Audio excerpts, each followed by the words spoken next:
Daddy అప్పుడు కాలంలో మీరు ఎట్లా చూస్తారు టీవీ?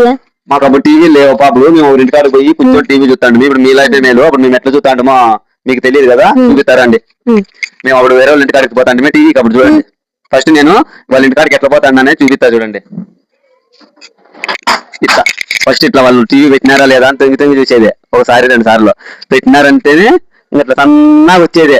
సన్నగా వచ్చి ఇట్లా చూసుకుంటా వచ్చి ఇట్లా కూర్చునేదే. ఇట్లా చూస్తా ఉండేది. ఎవరెవరు వస్తారా, ఎవరు ఫస్ట్ వచ్చి కూర్చుంటే వాళ్ళదేది ఇంకా ప్లేస్.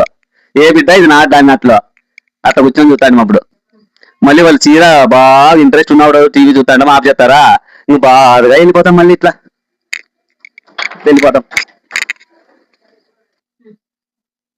ఊనా డాడీ మీరు అప్పుడు అంత బాధలు పడతాంటారా మీరు?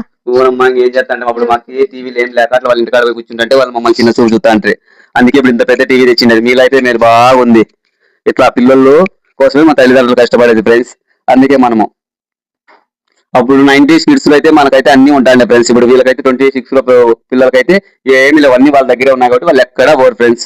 చూడండి 90 కిడ్స్ వల్లే బాగా మంచి లైఫ్ అనుభవించినాం మనం. చేయండి ఎంజాయ్ పండుగ.